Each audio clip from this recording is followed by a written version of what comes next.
You've written your PhD thesis on freedom and different conceptions of freedom. Why does freedom matter, and how are the different ways in which we can understand it? Mm. I've never met someone who is not in favor of freedom. And everyone wants freedom. Everyone regards freedom as something that ought to be pursued or cherished or protected. And freedom is something that is regularly or generally accepted as something that's worth fighting for, and it's worth dying for. And the great martyrs of history were all the martyrs who were willing to die for freedom.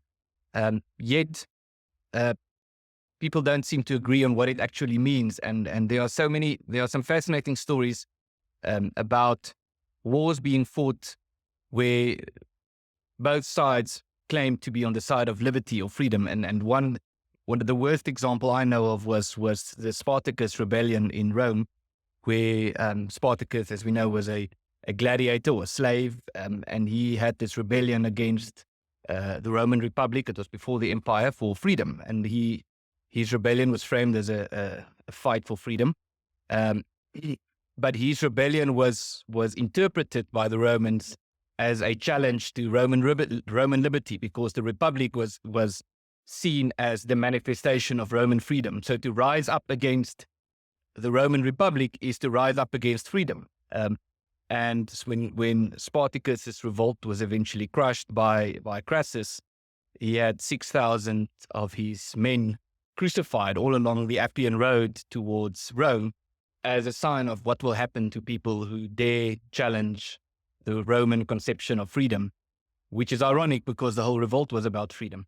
So I've never met someone who disagrees with freedom being important. What I could say in terms of the second part of the question is that generally there are many ways to think about freedom. There's religious freedom, there's freedom of speech, there's economic freedom. So it diverges into different paths.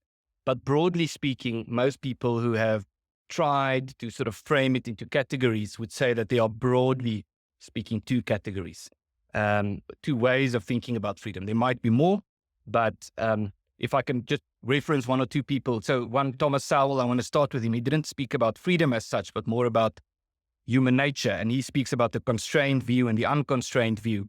And so the constrained view is to say that we are constrained, we are fallible beings, we are not perfect, we cannot be perfected. And the unconstrained view is that if we do the right things, we as human beings we can unleash our potential. And so the reason why I mention this is because the way we think about human nature generally leads to the way we think about freedom. And if I can mention maybe two interesting views, we know that Isaiah Berlin is maybe the most example of division. He talks about positive freedom and negative freedom. In other words, freedom for something as opposed to freedom, not to be constrained. But there's I want to mention two people just to sort of explain what I think the discussion is, and I'd be curious to hear Martha's view on this. One is V.C. Schindler, who's a philosopher in Washington, D.C. He divides freedom into two categories. The one is what he calls freedom from above, and the other one is freedom from below. And what he means by that is freedom from above, he links to the Western tradition, and freedom from above essentially says that there's a hierarchy and God is at the top. And but there's we as human beings are very small. We are there's much bigger things out there that are bigger than us.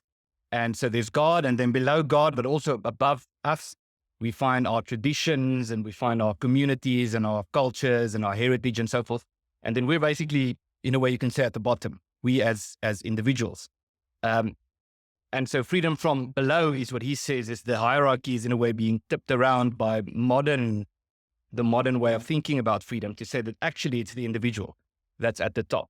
And the individual who's at the top can choose whether he wants to believe in God or whether he wants to protect his heritage or his tradition. So the one way of thinking about it is to put the person or the individual at the bottom, and the other one is to put him at the top. And then another interesting, I'll just conclude with that, is I recently discovered a philosopher in the Netherlands, Annelien de Dijn, who wrote the book is just called Freedom. And she says there are two ways of thinking about freedom. The one she calls democratic freedom, and the other one she calls civil freedom or burgerlijke vryheid. And democratic freedom, interestingly enough, she equates it to the ancient or the traditional view. She says democratic freedom means self-governance by the people, by the nation. So when the people govern themselves, it's a democratic conception of freedom. And the other way of thinking about it is the civil freedom. In other words, it's the freedom of the citizen. So when the citizen can organize his life the way he sees fit, that's a way of thinking about freedom as something that belongs to the citizen. So maybe that's a good way to start from my side. Well, thank you. That's very useful to chart out the different ways in which freedom can play a role and how often there's a tension between those views. I often think that the language used by the writers does a disservice to some of the ideas. When you think about Isaiah Berlin's idea of positive freedom or the unconstrained vision, both of those things, just from the tag, sound wonderful. Yeah. But of course, the authors point out why they're so dangerous. So Martin, I was wondering if you could elaborate on that. The idea of positive freedom, the idea that the state must supply you with various resources so that you can be free. And this idea of people can become gods, that they are unconstrained in their potential, and what kind of a society you would design if you think about that conception of freedom and the dangers of that. Yeah, absolutely. So Hayek goes into a lot of detail when he talks about the knowledge problem and so on. And he talks about what he would call the false individualists of effectively the French Revolution, which he calls effectively the French rationalists. And their whole thinking, and these people call themselves liberals, much to my dismay, and they call themselves individualists, much to my dismay. And that their idea effectively was, in the same way that Thomas Sowell talks about the unconstrained freedom, and this is this idea that there is this capital R reason out there that the human individual can latch onto and design perfection. It is this idea that kind of came with the Enlightenment. The Enlightenment had many wonderful ideas, but this is maybe not one of them.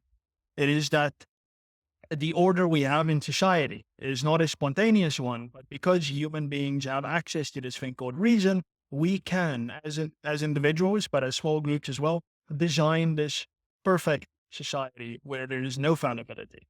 And then you have the other side of that, which, I agree, this idea that the negative freedom, but it's not a negative concept. It's actually a very empowering concept. The idea that people are fallible, individuals are bad, people are self-interested, and some people are simply stupid. And we need to give those individuals that room, that domain, where they can do the least harm to society. Then Hayek again he speaks specifically about Adam Smith, but also then bring Edmund Burke and Alexis de Tocqueville. He says that the way they went about conceiving of freedom was a system under which bad men can do the least harm. And that is this liberal individualist constrained view of freedom, where people are constrained by social forces, they are constrained by their communities, their religions, certainly. But the key thing is that is all voluntary, ultimately. And when you introduce the involuntary element to it, you do eventually come onto this unconstrained path, because when you as the individual do not get to act according to what your own conception of the good is, you are effectively acting according to someone else's. That is not an avoidable step. You're either acting according to your own or that of someone else. And when you have that thing where you are acting according to the conception of someone else, then you are hurtling down the road of this idea of the perfectibility. You will have the powerful class that will have this design for society, which ultimately is destructive to freedom. And I don't disagree with anything I think that Ernst said. I just think the note that I would make that's kind of meta is that language is important, and we need words for different things. Woman has a meaning, man has a meaning. That's something we're losing in this postmodernist era. And as someone who is very committed in my daily life to this notion of freedom, we need freedom to mean something particular. And we have different words that can mean other things. But when we deal with freedom, we need it to mean something specific. And I think that is probably where kind of the individualist and the communitarian conceptions of freedom diverge, and not in that there is a disagreement about what is good and what's valuable, but rather that that is not the best definition to attach to freedom.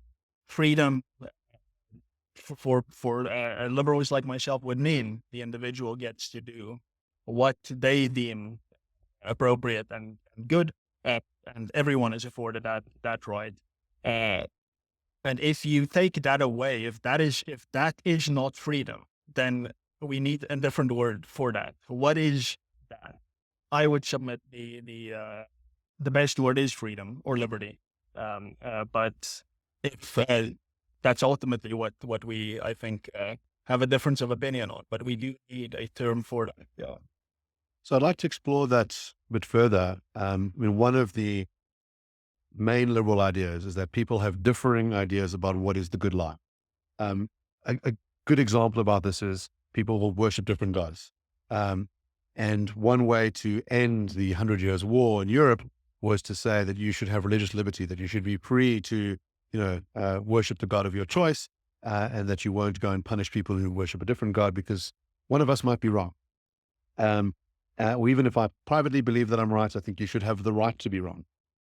And the question is, how far do we take that? Mullen says that you should have, freedom up until the point at which you cause someone harm. So freedom to swing my fist to the edge of your nose and no further. And that could include exercising your freedom in a way that we think of as you've pursued bad things in life. You've led a life focused solely on, let's say, trifling pleasures, as opposed to things that are meaningful. Do you think that people ought to be required to lead virtuous lives? That traditions and what their community thinks of as being important should play a dominant role as opposed to what they personally believe? Yeah, thank you. That's a very good and I think a very important question. I perhaps start by saying that I agree with this notion that words are important and the meaning we attach to them. And I've also found that discussions like these, especially when it's framed as a debate, tends to run into a dead end when people start talking about liberalism or conservatism or terms like that, because I know people who describe themselves as liberals who would say, I disagree with what Martin has said. And the other way around with me as well. I'm sure that would be the case. So I think one way, and this is not, I'm not attributing this view to Martin because I don't think it's his view. I'm convinced it's not his view, is when we talk about maybe another word, one word that has been used a lot is the word license, to say that we should differentiate between liberty and license. And license is to say, do what you want to do. And my view or argument is that that is not freedom. That's not the same as freedom. So I think part of what there was this run-up debate or discussion that led sort of to where we are today, where I wrote an opinion piece and Martin wrote, and we responded to each other. And I referenced Steven Pinker, who says in Enlightenment Now that freedom implies the freedom to destroy your life. And I don't think that's freedom. I think that's license. It's not freedom. To say to choose to be a drug addict or to choose to use drugs and eventually become a drug addict sounds more like slavery than it does to me than it does to freedom. So my argument would be that the notion of freedom has to be, by definition, is linked to virtue, to doing good.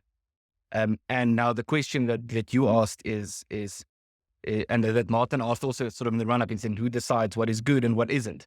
And I think there's an important point here, that to say that freedom is not the individual doing whatever he wants to do is not an argument to say that we need the state to come in and make laws that forces you to do certain things. The point is rather, or at least my argument and the point I would want to stress, is that there's something good and something natural and healthy in a community engaging among themselves about what constitutes good, and having conversations in the context of the community and debates and disagreements, and it can be drawn up to the point where it becomes an abstraction, and that's not what I want to do. But if the question is what is good, my view, or the communitarian view that I would like to stress, is not, it's not simply the individual decides for himself what is good. It's the individual within the context of his community, engaging with each other, having discussions, and then deciding as a community. And within that context, that is not to say that if you disagree with, let's say, the majority opinion, that you have to be forced into a particular view.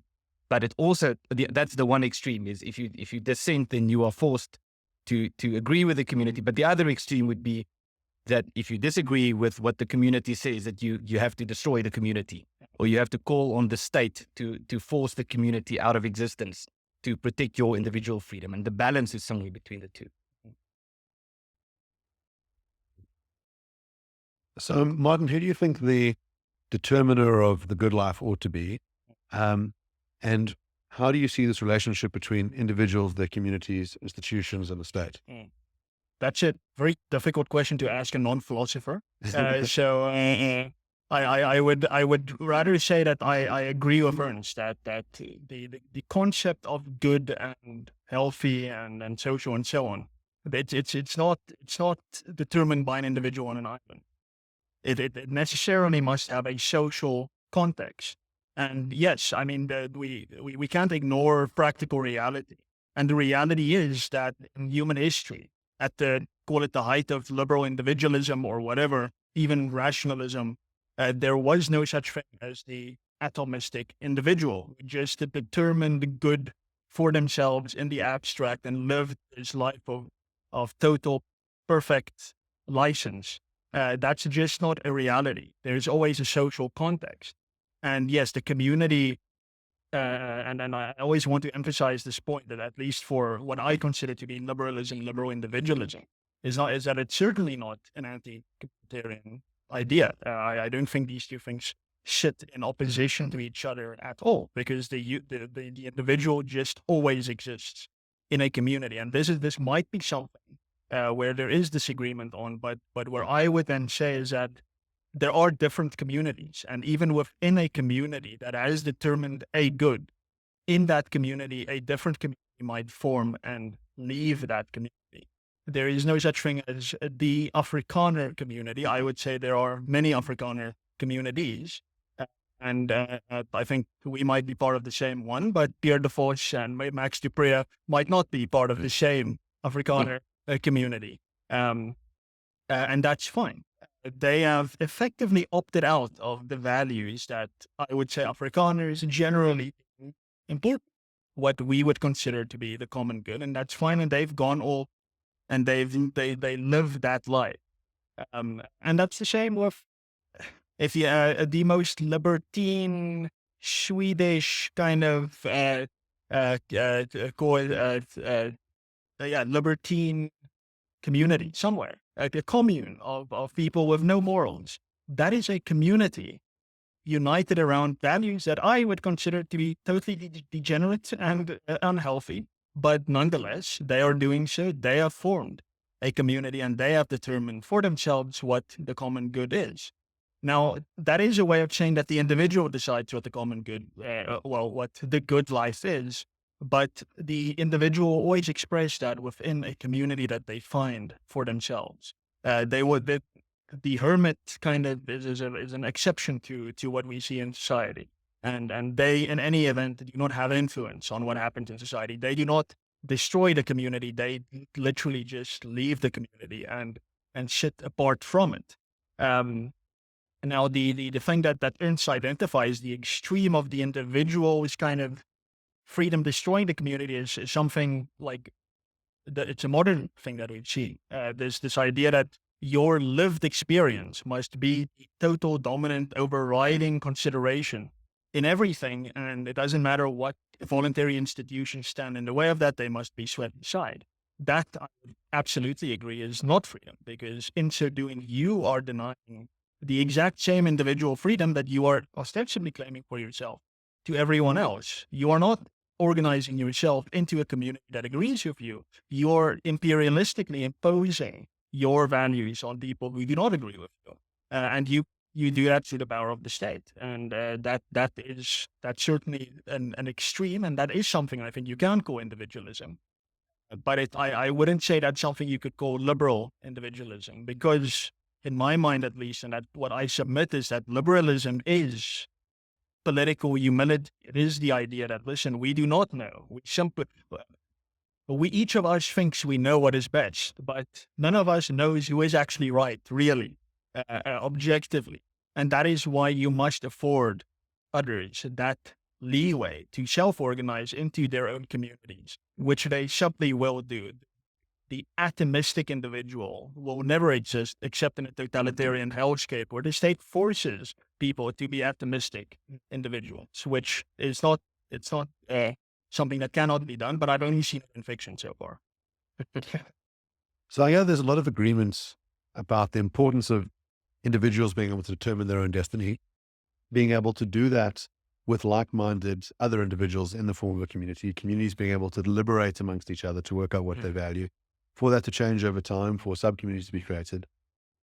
What are the practical threats to that in South Africa at the moment? In some of the campaigns that you've been involved in, where do you feel that communities are under pressure, and where is it coming from? Yes, I want to jump to a solution, but I'll keep that something. There's just an important aspect that I think we haven't touched on, which is the importance of institutions. But in terms of our experience in South Africa, because it's good to, and I'm happy you asked the question, because we need to talk about, okay, how do we make this practical?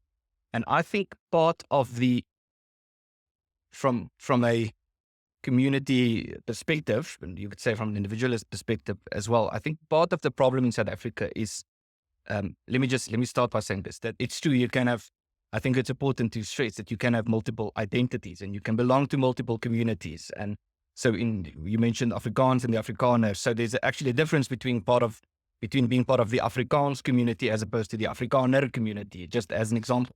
And that's not the same as the South African community, if such a thing exists. But that's the point I want to get to, is I think part of the problem, there are multiple reasons to the trouble we have in South Africa, at least. But I think part of the problem with the current dispensation is that there was such a strong emphasis placed on being a South African that other community identities was regarded as a threat.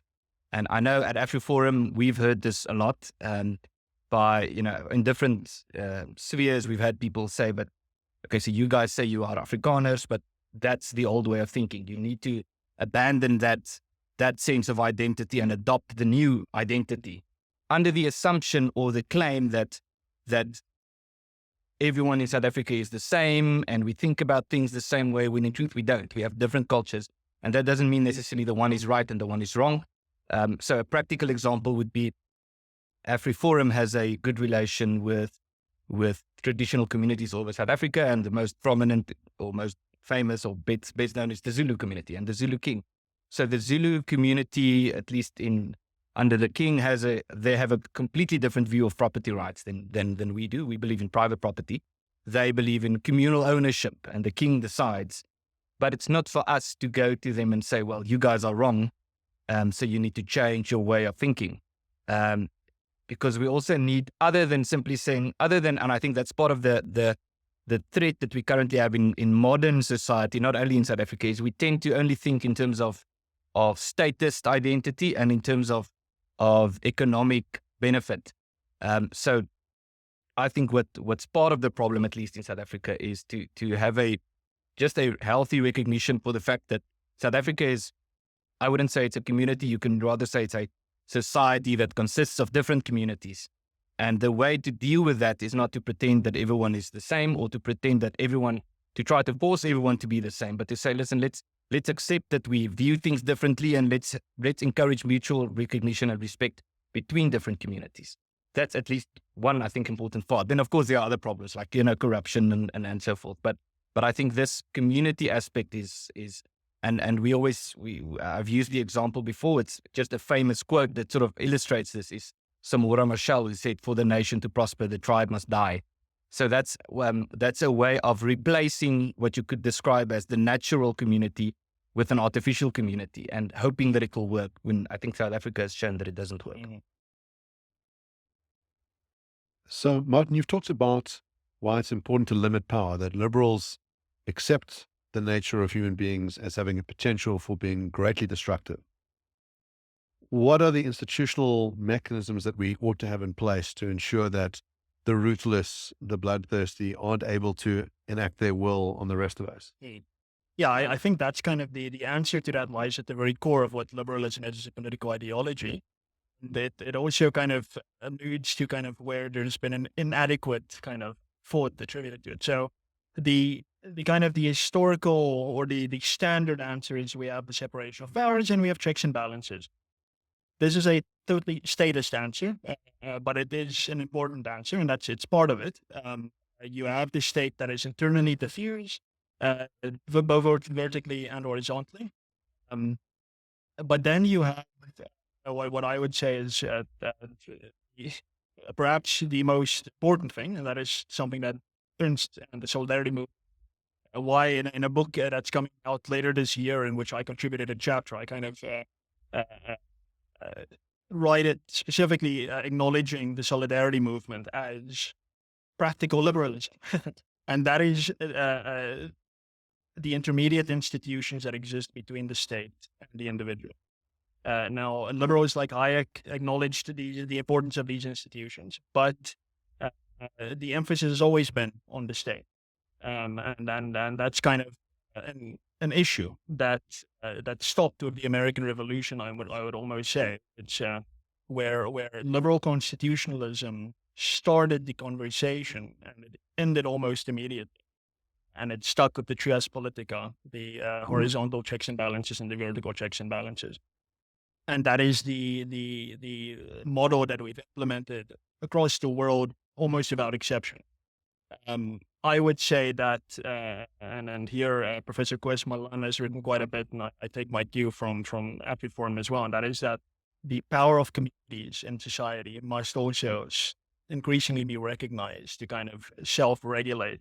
And I mean, I know this is recording, that's very unfortunate, but the National Party had interesting ideas in 1992 when proposed their kind of post-apartheid plan for South Africa. And it was a very federalist model that would effectively distribute power not only at the national level, the provincial and the regional and the local level, but they went all the way to the neighborhood level and said that certain powers must vest at the geographic neighborhood level. I would say that that's something that remains unexplored.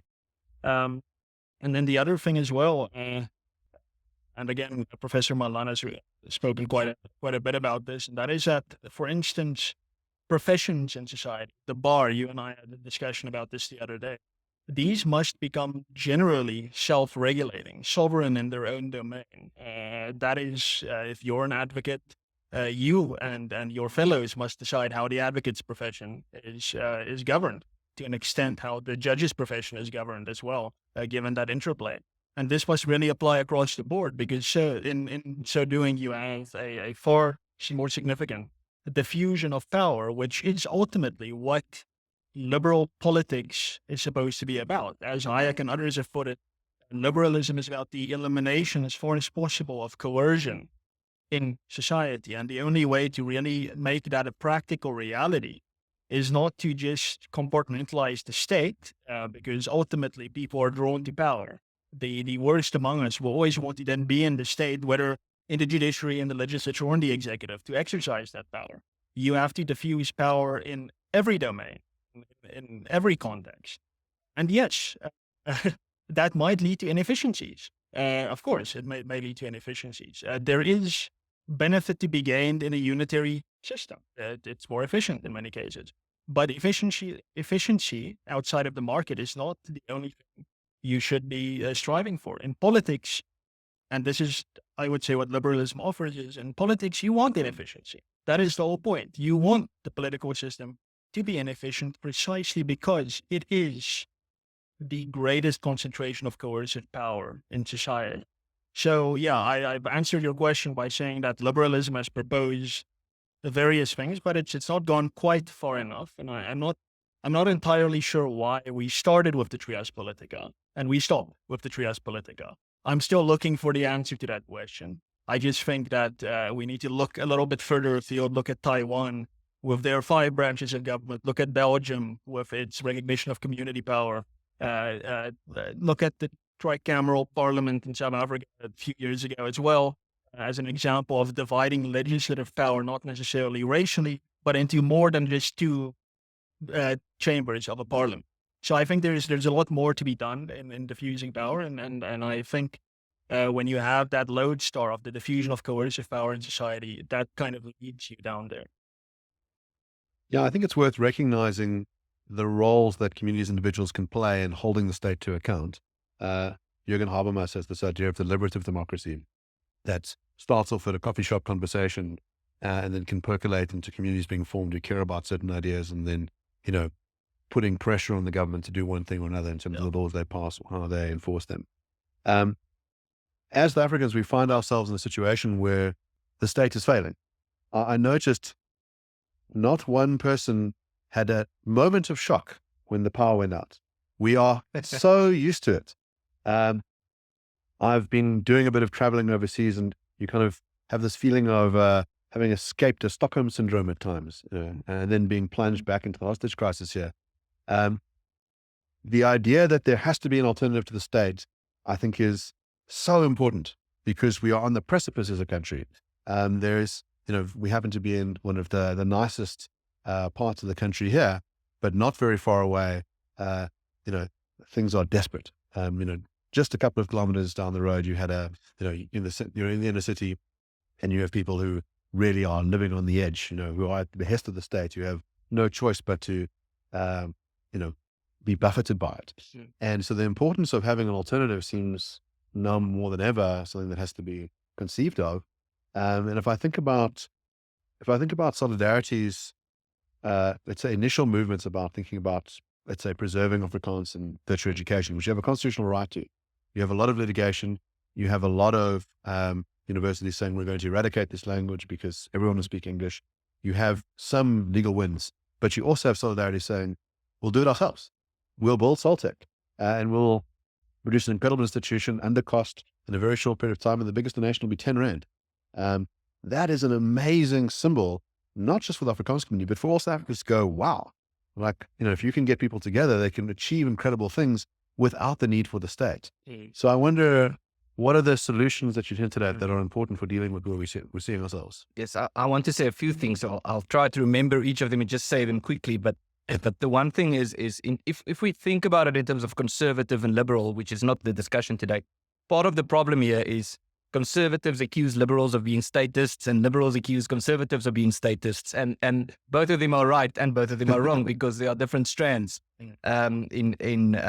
in these traditions, if you could call them that. I think a good way, just before I get to the institutions, a good way of thinking about, just a practical example about healthy community engagement is an employee coming to work at an institution like AfriForum or Solidarity, and then saying something like, and we've had it sometimes, and we sometimes joke about this, someone joining the organization and saying something like along the lines of, I don't agree with everything, but I agree with most of what you guys are doing, and I want to be part of this. And after 6 months or a year, that person doesn't say that anymore. That person agrees with everything. And the reason why is because that person becomes part of the community. There's continuous discussions in the hallways, and that person is part of the process. And there's been some decisions in AfriForum where I suggested one thing and we took another decision. But I went with it, not because I disagree with it, but because that's what a healthy community does. That's what a healthy institution does. And that's healthy, and I think it's normal in any institution. So that's, to me, a good example of how a community ought to function, is the individual as a citizen participating in the discussion and in the conversation, and then, exchanging ideas and so forth. So the institution thing, and I like the point about wanting the state to be inefficient, and that's, I think if the South African government was much more efficient, we would have had much bigger problems in South Africa. So the core, I think if I had to say only one thing tonight, that would be that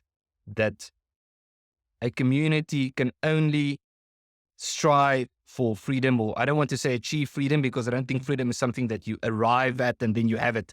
It's something that you work for your entire life, or not even your entire life, between different generations. But the central, most important thing to achieve that is through community institutions, is to build institutions which are outside the the realm of the state. And an institution can be a university, it can be a social club, it can be a sporting event, and an institution can even be just a cultural practice, a tradition. And it's through that, because institutions enable people to engage with each other and to participate. And when you have that, and you mentioned Tocqueville, that's Tocqueville sort of, at least according to me, that's the one main take out of democracy in America is what really impressed him about the Americans of the 1830s was that they didn't have a strong centralized government, but they were very actively involved within their communities, and they were actively involved with building institutions, whether that's a church or a club or a social event. And through that, that's where the energy, sort of what sparks the energy and what ignites it. So in a sense, I'm not just saying this because it's a public platform. This is honestly what I believe, and my colleagues believe, that in a sense, we are quite optimistic about, I don't want to say the future of South Africa, but at least about our future.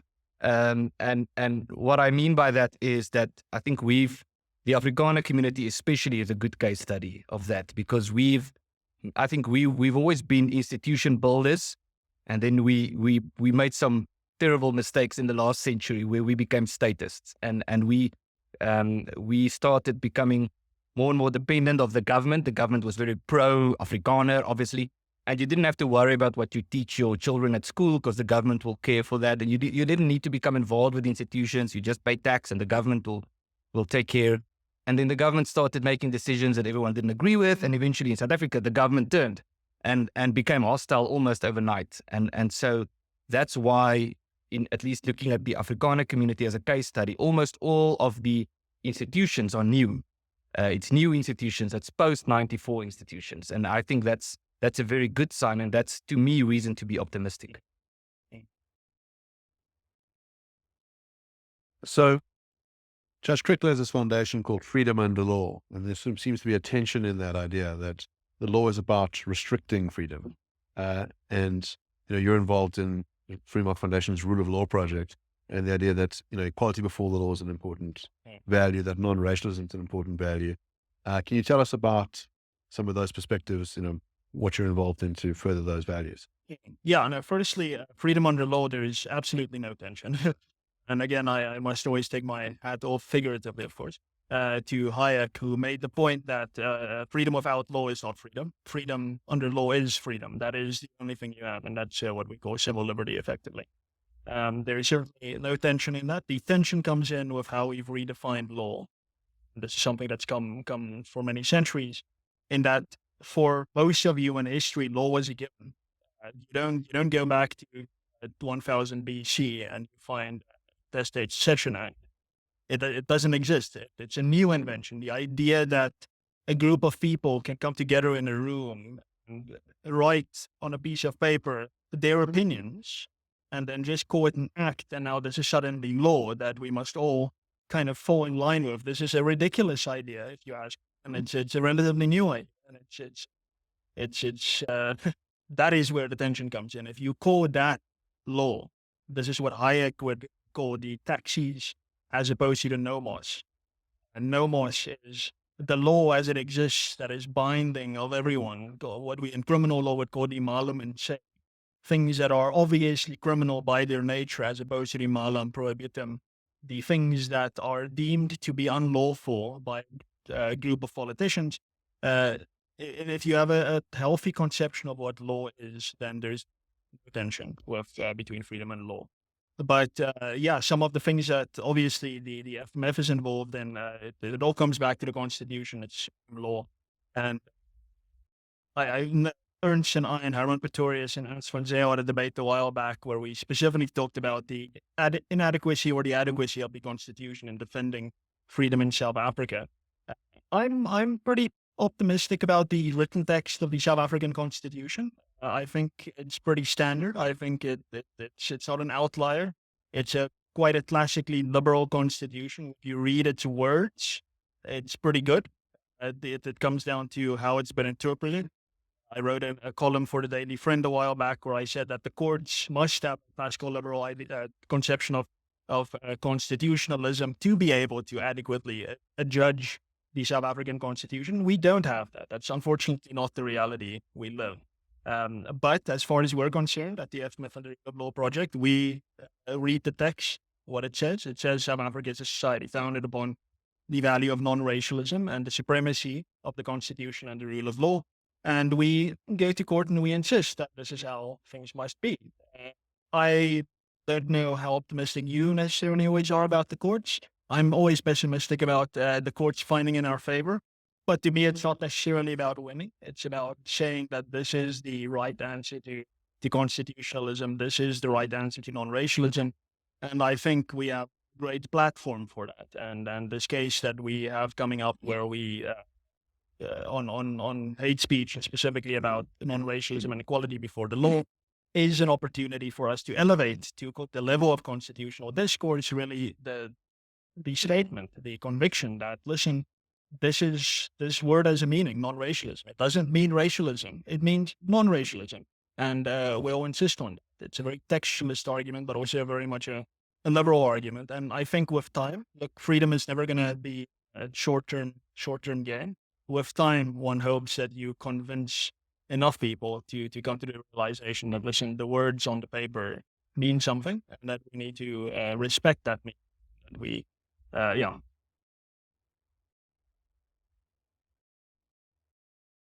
So I must applaud both of the organizations for being some of the few organizations who stand up for a value like non-racialism. It was the clarion call against apartheid to say that everybody is equal regardless of the color of your skin, that we judge people on the content of their character, not what they look like. And it's a value that is fast eroding in South Africa. And I think it's wonderful that both the Free Market Foundation and AfriForum fight for that value. It's very important. I thought this might be a good juncture to have some audience participation. Hi, my name is Benji Schulman. Thanks for the wonderful debate so far. I'm just interested in the concept of the intermediary institution building, because I've been doing a bit of studying into some of that in the last while. And you just struck in the last century, the amount of women, for example, who were key in building these kind of institutions because they were at home or had some, or if you look at the trade unions, for example, workers who had extra time and capacity to build these very large institutions that were able to hold the state to account in many ways or achieve other political ends. And I just wonder about in the way that modern societies is structured, where you have two, just to survive, you have two families working, the cost of things is very high. And I think groups like AfriForum have done really well in building these things. But I do wonder about if it's possible to build the kind of institutions at the strength that you need to achieve the kind of political freedom space that you're talking about at the moment. I'll tell you a story that Kelly Creel told me. He said during COVID, a lot of people found this immense value in being able to contribute through their communities. The idea that you could go and engage in private charity was a way to sustain yourself, on a spiritual level during that time when the state had really taken control of everybody's lives. And so I think communities can be this enormous source of support in other ways. Sometimes people aren't able to do it themselves, right? But they can donate. They can play a role and they can sort of feel part of this thing that's bigger than them. The Free Market Foundation has been around 50 years. AfriForum is a new organization, but has, I think, the biggest civil rights organization on the continent. 300,000 members who feel that they are proud members who can contribute to this thing, who can play an active role as volunteers or, through private donations. But I'm sure both of you have some thoughts on that as well. Yeah, no, if I can just go first. Yeah, of course. Yeah, to your question, of course you can. Especially in South Africa. Look, the South African state is weak. Its main strength lies in our perception of its own strength. There effectively is no South African state, if you ask me. And AfriForum and Solidarity more broadly is the perfect, I think, global example where there is a new source of power and authority in South Africa that I don't think rivals the state. I think far, far exceeds the power of the South African state. It's only our perception of it as it's a civil rights organization. The South African government is significantly weaker, I would say, than a civil society organization like AfriForum or Solidarity. And I think you can probably find examples of this around the world. Obviously, when you have totalitarian regimes like China, you're gonna struggle. But I think that if there is an answer to totalitarianism in China, it is not to be a kind of liberal op-ed writer. It's definitely building kind of community institutions underground and using that as a check and balance on the power of that state. It's the only game in town, effectively. And just make a small point here, and this is that it is true that the individual will never be able to secure freedom. And this is something that a lot of communitarians, conservatives use as a criticism of liberalism. But in my view, liberals have never said that that is the case. So yes, absolutely. The only way really to answer your question, to secure freedom is through community building. Defend the individual freedom collectively. Yeah, I think just to link to the reference you made to Kali Kriel's comment is at AfriForum, one of our most you might say successful projects is something we call Box for a Boer. And that happened especially with, we didn't call it Box for a Boer back then, but with the Knysna fires. And now more recently also with the droughts and the fires. And Box for a Boer was saying that we're going to hire some trucks and you can pack a box with stuff, whatever you can, and bring it to our office, and we're going to put it on the truck and we're going to take it out to these communities with local institutions, either the church or a school or whatever, and they are going to make sure that it gets distributed to the right people. And we were blown away by these photos of AfriForum's entire parking lot just stuffed with boxes everywhere, people just bringing boxes. And that's a good example of community involvement. I just want to, there was a reference to the involvement of women, and I think that's very important. One, because I think women in terms of community institutions play a much bigger role than people tend to think. And I always say that this maybe links to my earlier comment about the threat of thinking about everything in terms of economics, that the most important work is often work that is not necessarily materialistic or is not winsgevend, you might say, profitable. And so, for example, I spoke with a friend the other day who said to me how tired she was, and I asked why is she tired, and she said she spent the whole day and she listed everything she's doing in terms of being involved with the school. It's a private school. She's organizing a fundraising for the school, and there was this event that they had to go to, and now they're going to speak with these people. And I could clearly get the message. She was much more tired than I was by the end of the day.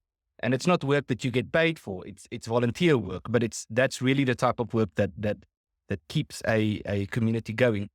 In terms of maybe one other comment, in terms of whether the communities are strong enough, obviously the optimist in me would say yes, but I do think there are obviously different aspects that you need to consider. And one thing, and I know this is controversial, but I think it's worth mentioning, is we tend to underestimate the significance of something like demographics.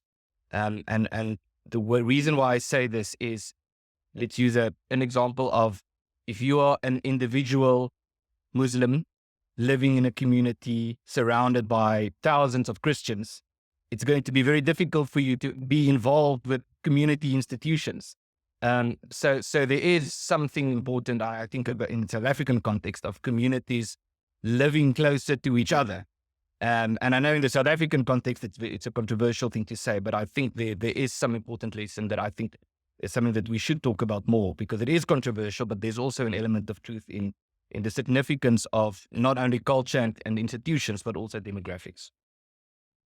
Yeah, on that note, those who don't know Benji, Benji is one of the really brightest minds in the country and works for the Zionist Fed. And the Jewish community in South Africa is very small. There are 60 million South Africans and there are 60,000 South African Jews. And physical proximity is quite important because you've got to walk to synagogue, you can't drive on the Sabbath. And so you have these very tight-knit communities in certain parts of the country, like in Glen Hazel, and that can play a role in keeping that community enriched. I suppose one of the interesting developments about COVID era was people being able to contact each other online. And the Jewish Report immediately leapt into action and, had Jews all around the world interacting in this online space.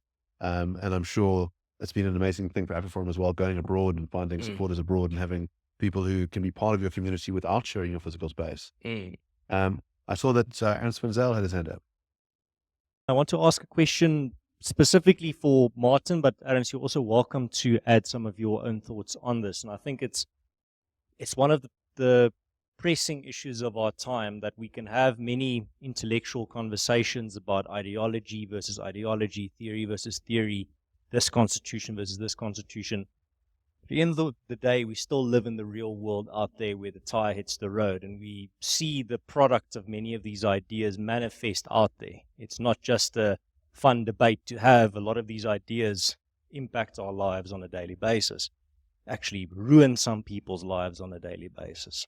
And I think what's very important to discuss, and that's why I want both of your thoughts, but I want to start with you, Martin, is when you mentioned that South Africa has a pretty decent constitution in your regard, but it's not being interpreted by classical liberals in the correct way. How do you bridge that gap between the theoretical on paper and reality when you have a decent watertight theory, but it's not penetrating into reality? Reality is actually regressing or crumbling while you are absolutely, I'm sure you're absolutely certain in the validity and the value of your theory, but you're actively seeing that it's not bleeding into reality as you would like. How do you build that bridge? And I'd like you to start, and then also to hear some of Adam's thoughts as well, that building that bridge between theory and reality. Yeah, absolutely. This is, Mark mentioned that he might ask us to go into what do we see about the weaknesses for our own side of liberalism. And one of those that I jotted down was that liberalism in theory speaks as if it's always in power. So it's always like, this is how things are. The state protects your life, liberty, and property. Great.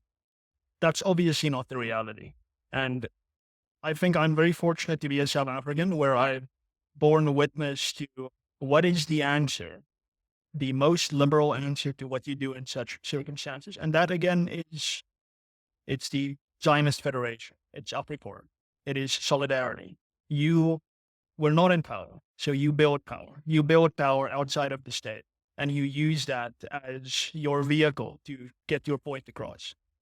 I'm an advocate, not a legal advocate. I'm an advocate of ideas. That's kind of my skill set. But I'm also a paying member of AfriForum, so I try to do what I can. But you do need those institutions. You can't just have advocates like me writing articles and strongly worded letters to the president. It's not going to help. You need to build that source of authority and power. Now, the Free Market Foundation is an example of that. The Institute of Race Relations is an example of that. In the United States, in New Hampshire, you have something called the Free State Project, where a bunch of libertarians have decided we're all going to move to New Hampshire and we're going to take over the organ. It's like an India National Democratic Revolution there. We're going to take all the levers of power, and they've had some successes. They've had some successes, and that is how you do it.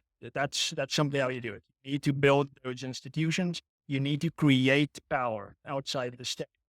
As far as the Constitution is concerned, if I had to hypothesize, we would need advocates, real advocates, not just ideas advocates, and attorneys and former judges and jurists to get together and establish new law societies, establish new bars, where they say, listen, we are liberals, and this is how we read the Constitution, or we are communitarians, so this is how we read the Constitution, and from now on, we're going to insist on this.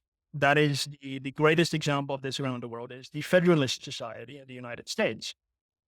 For centuries, conservatives didn't have a legal voice in the United States. It was always assumed that the American Constitution would be a conservatively interpreted document.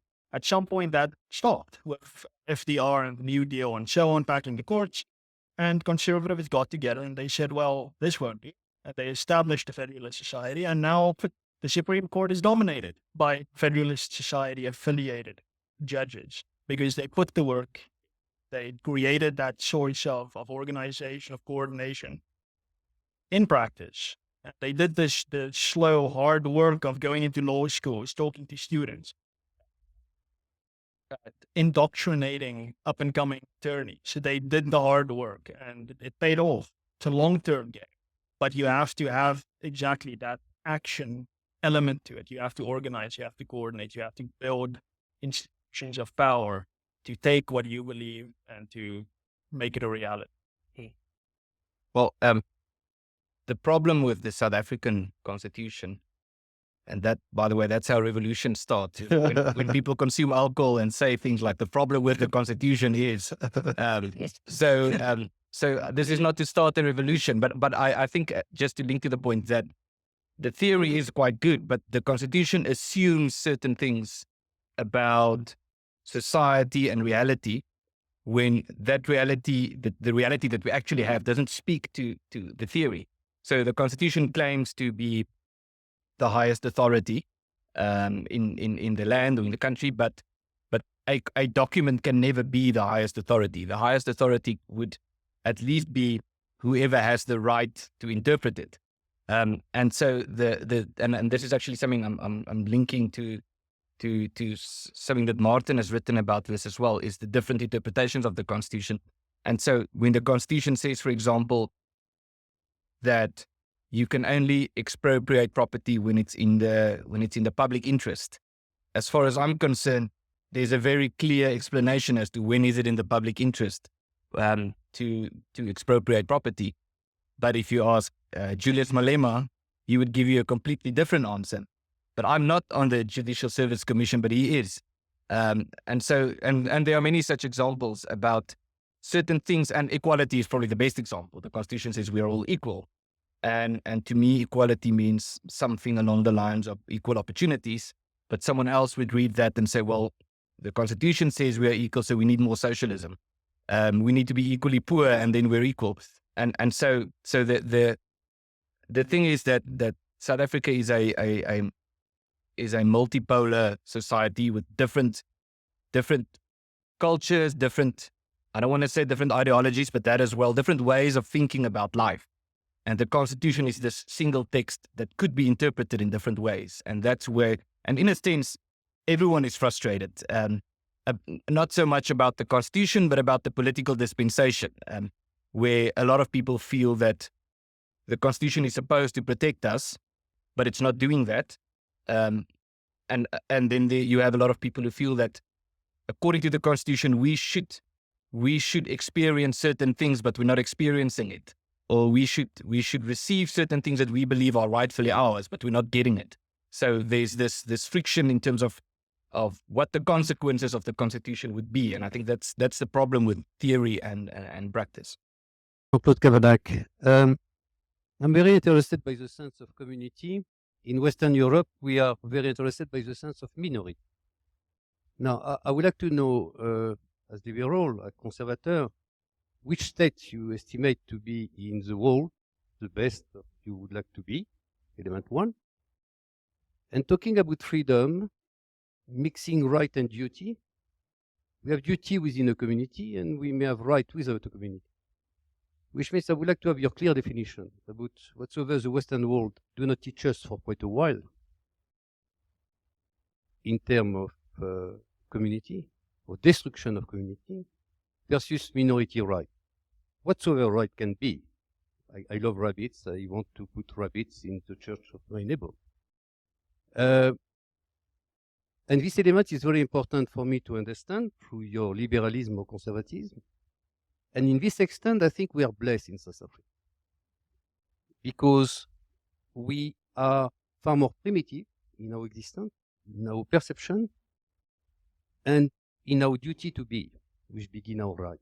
The gap between Western Europe and, I don't want to say Eastern Europe, Central Europe and Eastern Europe rather is increasing. And Samuel Huntington had that famous thing where he said, the Iron Curtain is not, the fall of the Iron Curtain doesn't mean the end of history. We're going to have a velvet curtain, which means that the divide is going to be between societies that have a stronger emphasis on the individual and societies that have a stronger emphasis on things like religion and tradition and so forth. And that's, in a way, where the Iron Curtain used to be, in a sense, you can see the gap. So, but if the question is a good example of the state, I want to, in a way, dodge the question.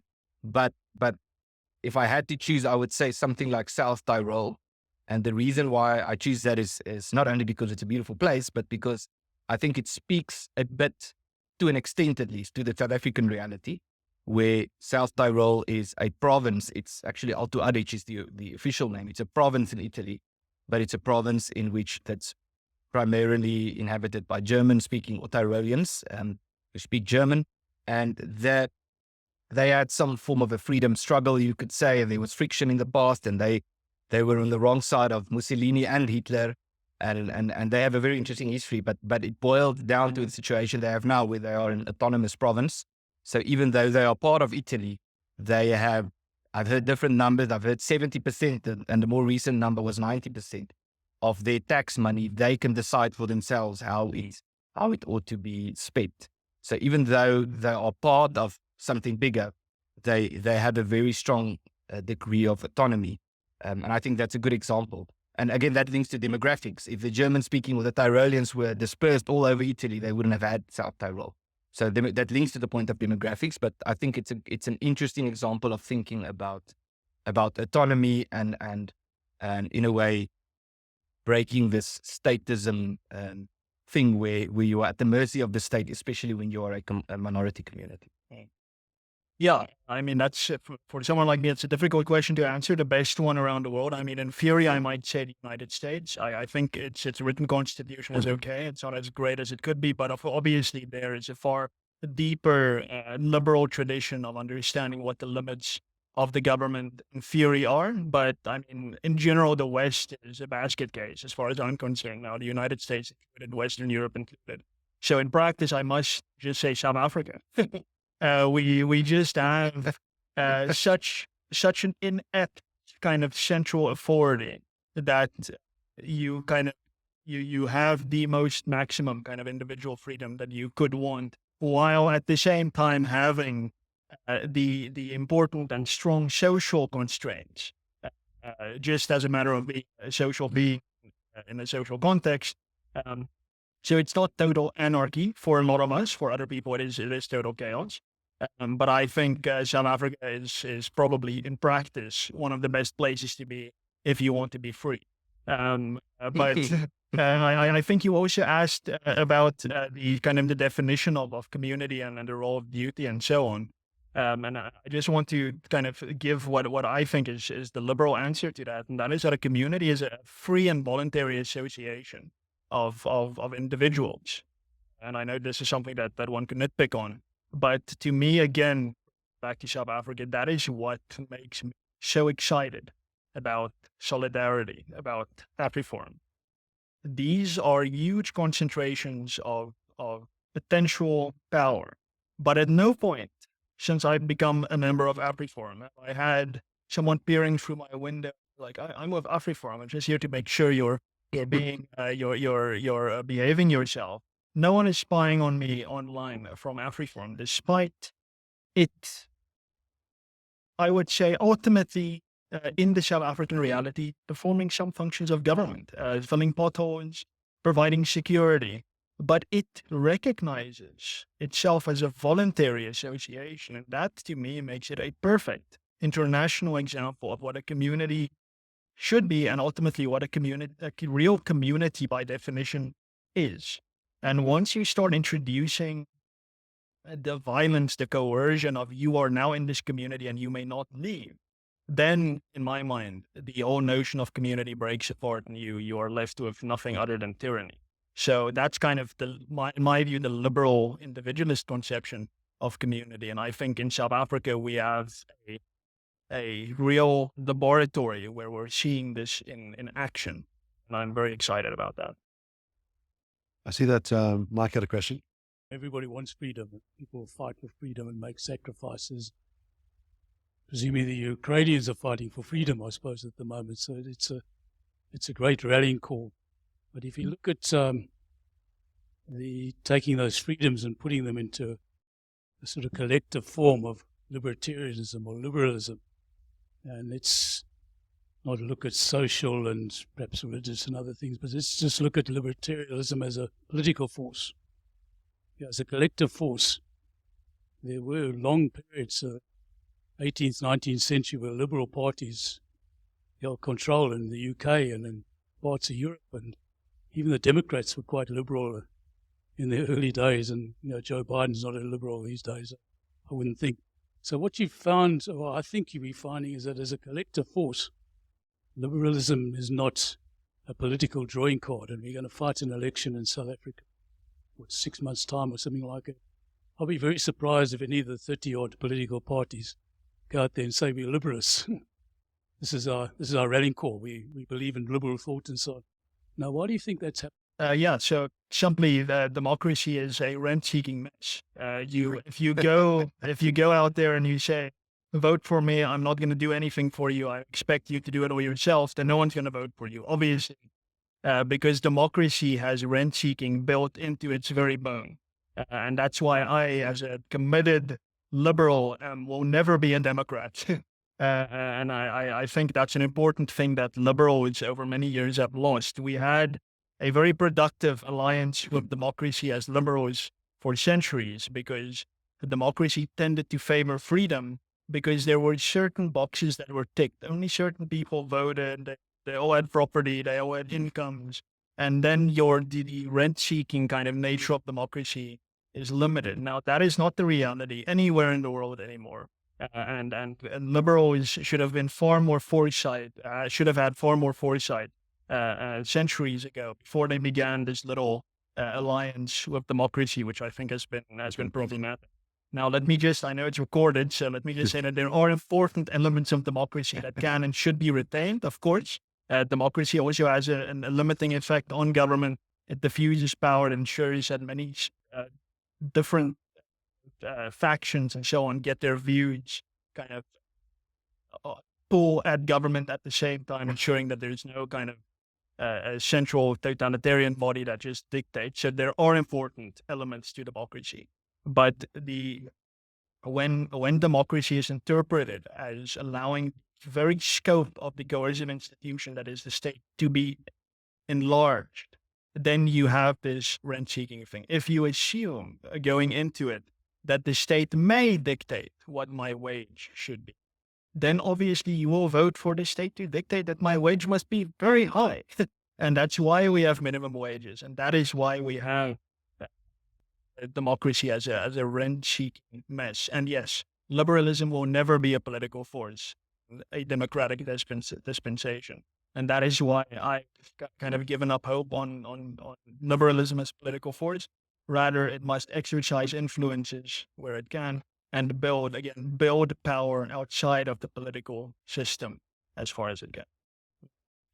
Well, I would, maybe we can conclude with a debate, but in a way I agree with Martin, but I'm not as antagonistic towards the concept of democracy. But the reason would probably be that, or not would probably, the reason is that there are so many different conceptions or definitions of democracy, as there are as many definitions of democracy as there are lawyers. But the way I think what has become, if Martin will forgive me, but what has become known as liberal democracy is this idea that democracy means it's the state and it's the individual. It's the state that guarantees individual rights, and that to me is there was an interesting study on this which found that liberal democracy works under two conditions. It's an academic journal by two scholars, Simon and Lapuente. I can't remember their names, but their surnames Simon and Lapuente, and they found that it works when it's already a wealthy country, because then people don't vote for socialism. And it works when the country is much more, is not a very diverse country. So it works in a place like Sweden and so forth. It works better. So when it's sort of a homogeneous, wealthy society, democracy is the best system. Especially when it's a poor society, people vote for the party that promises to give them stuff. And you can't necessarily blame them, because you really live in poverty, and this one guy says, well, you have to go and get a job, and the other one says, I'm going to put bread on your table. You can't necessarily blame that person. But the reason why I haven't abandoned hope for the concept of democracy is we referenced Alexis de Tocqueville.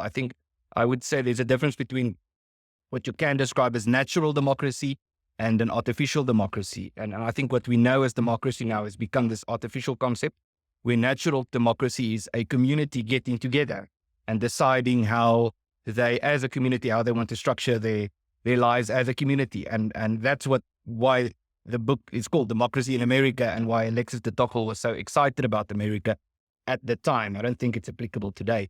that it was communities getting together, starting institutions and engaging with each other. And if that is democracy, then I think that's a healthy concept.